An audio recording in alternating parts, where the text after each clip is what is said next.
The return in triumph of Cardinal George Pell to a Vatican now hit by the worst financial scandal it's seen in decades.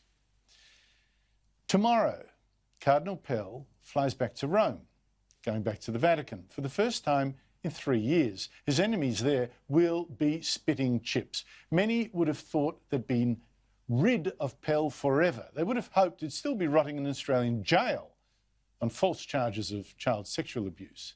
Suspiciously false charges. That's because Cardinal Pell was the Vatican's fourth most powerful man. He was overseeing the Church's finances, checking the books, and uncovering incredible levels of corruption. As he told me back then, there were senior churchmen caught with a suitcase of cash straight out of the movies. Mafia types involved, tens of millions of dollars gone. But Pell's investigation came to a screaming halt in 2017. Today, Victoria Police have charged Cardinal George Pell with historical sexual assault offences. Cardinal Pell has been charged on summons and he's required to appear at the Melbourne Magistrates Court on the 18th of July. Victoria Police charged Pell with 26 charges of sexual abuse against 9 different victims.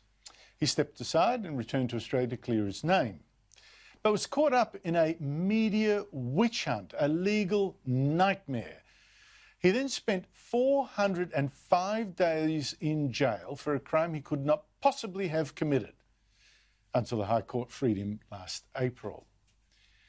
Now, for some very senior officials at the Vatican, having Pell disappear was extremely convenient. It came just as Pell was fighting to open the Vatican's books and find out what was really happening with the Church's money.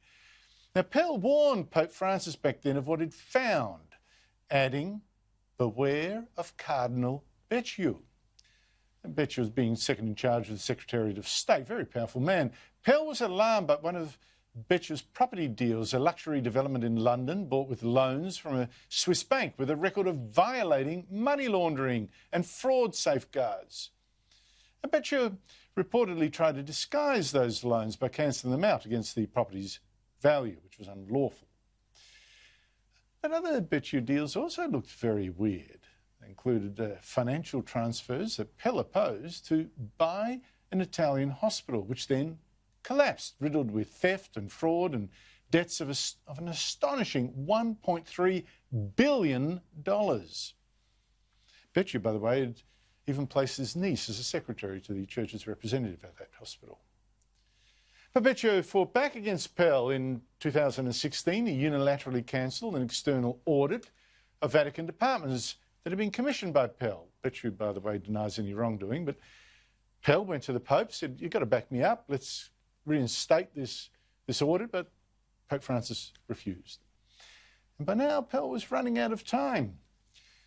Victoria Police had advertised for victims, not alleged victims, victims who had been assaulted at Melbourne's St Patrick's Cathedral when Pell was Archbishop. You knew who they were going for. It was as if the police had already decided Pell must be guilty of something. They just needed to find evidence, any evidence. And their trawling worked.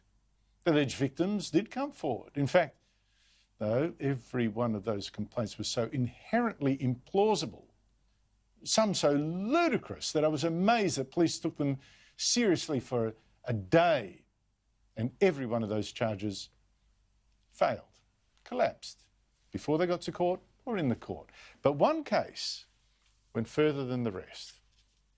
A man whose name is still suppressed claimed that Pell in 1996 sexually assaulted him and a fellow chorister, both at the same time, in an open room, in a busy cathedral, straight after Mass.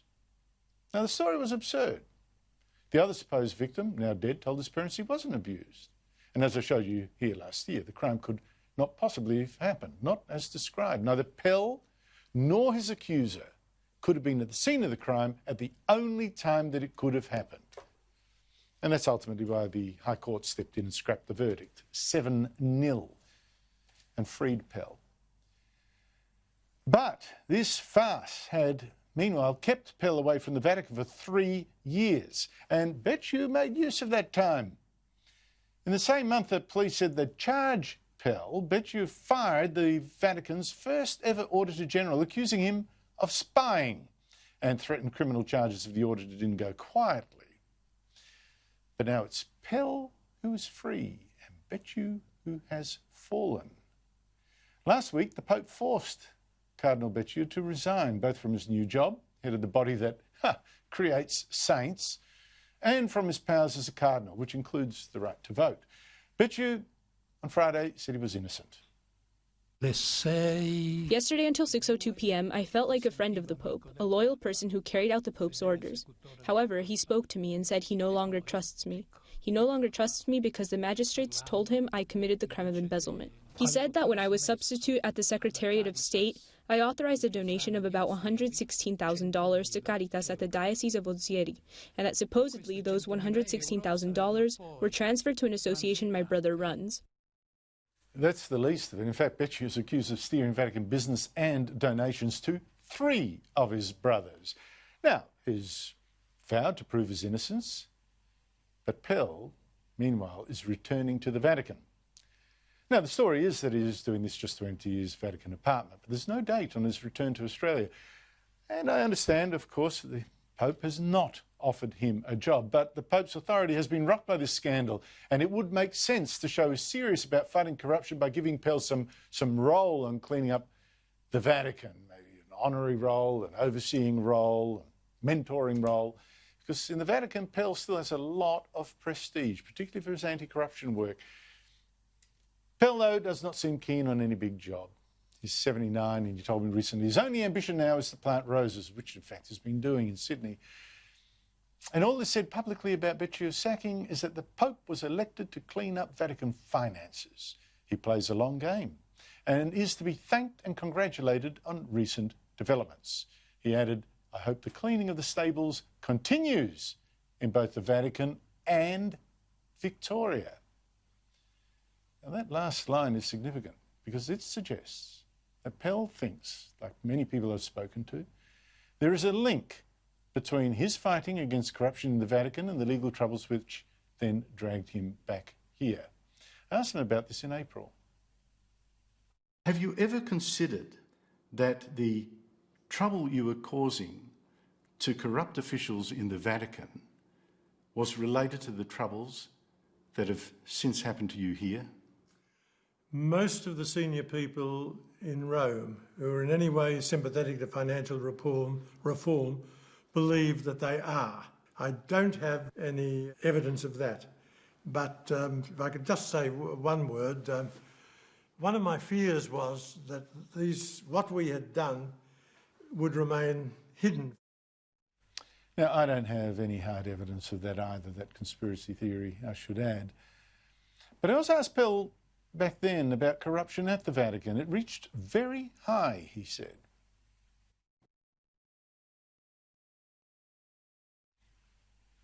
Well, not working.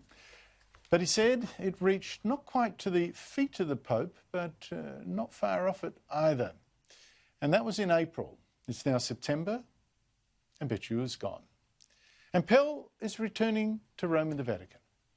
Now, while he may not want a new job, his church does need him. And it's not just because the corruption is a crime in its own right. It has ripple effects. Church donations have dried up because of the virus, but also who'd want to donate now to crooks. It is a time for all good men in the Vatican to step up, and Pell, for all the attempts to destroy him in the media in Australia and in Melbourne in particular, Pell is one of the good guys.